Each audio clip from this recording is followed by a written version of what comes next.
अस्सलाम वालेकुम नाज़रीन, पल पल न्यूज के न्यूज रूम से मैं हूं आपके साथ नदीम अकरम। दोस्तों, जैसे कि कल मैंने आप लोगों के सामने खबर रखी थी कि अरब सागर के अंदर इजरायली जहाज को जो है टारगेट करके उड़ाया गया है, पर तब उस वक्त इजराइल का यह कहना था कि यह जहाज हमारा नहीं है और हमारे जहाज पर कोई हमला हुआ नहीं है। और जब तक हमले के वीडियो सामने नहीं आ जाते हैं तब तक ये झूठा मक्कार देश इजराइल ये मानने को तैयार नहीं होता कि इसके ऊपर हमला हुआ है। तो जब हमले का वीडियो सर्कुलेट कर दिया गया है यमन द्वारा और बता दिया गया कि बेटा ये हमला हमने ही किया है आपके ऊपर, जिसे आप अब पचा नहीं पा रहे हैं, जहां यमन के वीडियो सामने आने के बाद किस तरीके से तमाम चीजें लगातार सामने आ रही हैं, पहले इस वीडियो पर नजर डालिए।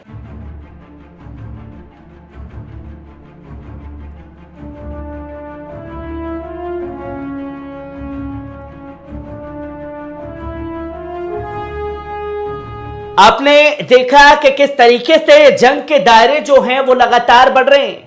इधर यमनी सेना लगातार इजरायली जहाज को चुनौती देकर के, चेतावनी देकर के निशाना बना रही है, जहां साफ तौर पर उसने कहा था कि तमाम जगह पर जो जल मंडल है उस पर हर जगह हमारी इजरायली जहाज के ऊपर नजर पैनी बनी हुई है। जहां इससे पहले लाल सागर के अंदर इजरायली जहाज को अपने कब्जे में ले लिया और अब अरब सागर में यह बड़ा हमला जो है इजरायली जहाज के ऊपर बोला गया, जिसका वीडियो भी दुनिया के सामने आ गया। और जब दुनिया के सामने वीडियो आ गया तो इजराइल डिफेंस फोर्स ने और इजरायली मीडिया ने यह साफ तौर पर कह दिया कि जी हां, हमारे ही शिप पर हमला हुआ है और ये फिदाइन जो ड्रोन है उससे हमें मारा गया है और ये ड्रोन जो है ईरान का है, जिस पर हमारे जहाज को उड़ाने का काम किया गया। जहां द टाइम्स ऑफ इजराइल जो कल तक कह रहा था कि कोई हमला नहीं हुआ है, वो अब कह रहा है कि ship with ties to Israel targeted in suspected Iranian attack in Indian Ocean. जो अरब सागर है उस जगह पर यह हमला हम ही पर हुआ है, वो भी ईरानी ड्रोन से। क्योंकि एक तरफ ये कहते हैं कि यमन की तरफ से अगर इनके ऊपर कोई हमला हो रहा है तो कह देते हैं कि भैया हमला हुआ, हमने हवा में ही उसे मार गिराया, पर कभी भी फुटेज और वीडियो जो है दुनिया के सामने नहीं लाए जाते। एक तरफ अगर इनके किसी चीज को हवा में मार गिराने का काम यमन द्वारा किया जाता है तो यमन वीडियो सर्कुलेट कर देता है, और जब ये कहते हैं कि कोई हमला नहीं हुआ, कोई कब्जा नहीं हुआ, ये जहाज उनका नहीं है, वो भी जहाज उनका नहीं है, तो खास तौर पर यमन द्वारा वीडियो सर्कुलेट कर दिया जाता है और बता दिया जाता है ये जहाज भी तुम्हारा था और ये भी जहाज तुम्हारा है, जिसे हमने उड़ाने का काम किया है। जहां बीते टीआरटी वर्ल्ड ने 19 घंटे पहले इस बारे में क्लियर बता दिया था कि Israeli on ships targeted by suspected Iranian drone, जो कि यह साफ तौर पर तस्वीरें लोगों के सामने आ गई। जो इजराइल झूठ और मक्कार पर चल रहा है, वो मक्कार इजराइल अब यह बताने के लिए तैयार है हमले के वीडियो सामने आने के बाद कि उस पर हमला हुआ है। क्या कुछ टीआरटी वर्ल्ड कहता है।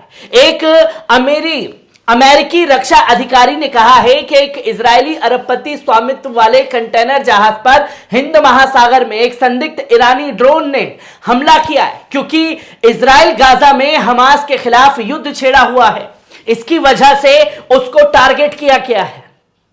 जो कि यह तस्वीर सामने है। शुक्रवार को सीएम सीजीएम सिमी पर हमला तबाह हुआ है, जब वैश्विक शिपिंग तेजी से खुद को हफ्तों से चल रहे युद्ध में निशाना बना रही है, जिससे एक व्यापारिक क्षेत्रीय संघर्ष बनने का खतरा बढ़ गया है। यहां तक कि एक संघर्ष विराम ने लड़ाई रोक दी है और हमास ने इजराइल द्वारा रखे गए फिलिस्तीनी कैदियों के बंधकों को आदान प्रदान किया है। जहां यमन की तरफ से यह पहले ही कह दिया गया था, इस्लामिक रेजिस्टेंस की तरफ से, हिजबुल्लाह की तरफ से, यह युद्ध विराम गाजा से हो रहा है, हमसे नहीं। हमारे जिस तरीके से हमले चल रहे हैं हम उसी तरीके से आपके ऊपर हमले करते रहेंगे, और इसको यमन ने करके दिखा दिया। जहां रक्षा अधिकारी जिन्होंने मामले पर चर्चा करने के लिए नाम न छापने की शर्त पर एसोसिएट प्रेस से बात की, उन्होंने शनिवार को कहा कि माल्टा जहाज के त्रिकोण के आकार के बम ले जाने वाले शहीद 136 ड्रोन द्वारा अंतरराष्ट्रीय स्तर पर निशाना बनाए जाने का संदेह था। जल ड्रोन में विस्फोट हो गया जिससे जहाज क्षतिग्रस्त हो गया, लेकिन उसके चालक दल का कोई सदस्य घायल नहीं हुआ। पर कुछ भी जहाज के ऊपर बचा नहीं है, सब कुछ जल करके तबाह हो चुका है। अधिकारी ने कहा कि हम स्थिति पर करीबी से नजर रखे हुए हैं। अधिकारी ने यह बताने से इनकार कर दिया कि हमले के पीछे ईरान का हाथ होने का आकलन करने के लिए संयुक्त राज्य अमेरिका की सेना ने कौन सी खुफिया जानकारी जुटाई थी। जहां यह खुल करके नहीं बताया जा रहा कि ईरान के द्वारा, क्योंकि अमेरिका ईरान को हर जगह से लपेटने के लिए तैयार है। ईरानी ड्रोन से हमला हुआ तो ईरान ने कर दिया, पर जिस तरीके से यमन ने यह फुटेज जारी करके बताया कि उसकी तरफ से यह हमला कर दिया गया है। इसके अलावा एक पैन अरब चैनल अल मायदीन, जो राजनीतिक रूप से ईरानी समर्थित लेबनानी समूह हिजबुल्लाह के साथ में बताया गया है, महासागर में एक इजरायली जहाज को निशाना बनाया गया था। चैनल ने रिपोर्ट के लिए स्रोतों का हवाला दिया जिसे बाद में ईरानी मीडिया से सामने लाया गया, जो कि तस्वीर दुनिया के सामने आई। कल अल मायदीन की खबर को मैंने भी आप लोगों के सामने रखा, क्योंकि कल तक वीडियो दुनिया के सामने नहीं आया था। अब वीडियो भी सामने आ गया है और इजराइल का कबूलनामा भी सामने आ गया है कि हां, हम ही को मारा पीटा गया है। जहां फ्रांस के मर्सिल में स्थित एक प्रमुख शिपिंग कंपनी सीजीएम ने टिप्पणी के अनुरोध का तुरंत जवाब नहीं दिया। हालांकि जहाज का चालक दल ऐसा व्यवहार कर रहा था मानो उन्हें लगा हो जहाज खतरे का सामना कर रहा है। एपी द्वारा विश्लेषण के किए गए आंकड़ों के अनुसार जहाज स्वचालित प्रणाली ट्रैकर मंगलवार से बंद था, जब वे दुबई के जेबल अली बंदरगाह से रवाना हुआ था। सारे नेटवर्क से टूट चुका था जहाज का संपर्क, उसी को हाथ लगा करके उड़ाने का काम किया गया।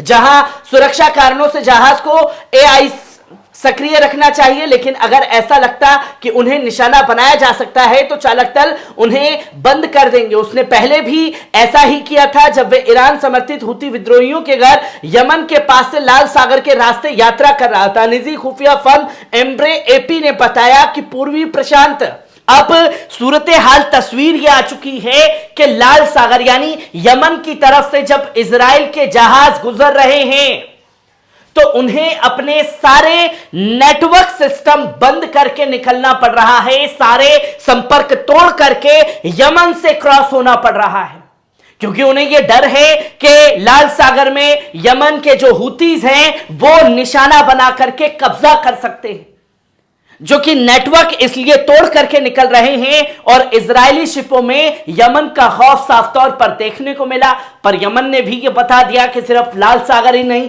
हम अरब सागर में भी घुस करके आपको अंदर तक मार सकते हैं, जिसकी तस्वीरों को दुनिया के सामने ला दिया गया है। और इजराइल के ऊपर जो ये लगातार हमले बढ़ रहे हैं, ये जंग के कई दायरे और कई नए रास्ते भी खोलते जा रहे हैं। हर एक तस्वीर, हर एक पहलू को आपके साथ साझा करता रहूंगा। दीजिए इजाजत, शुक्रिया।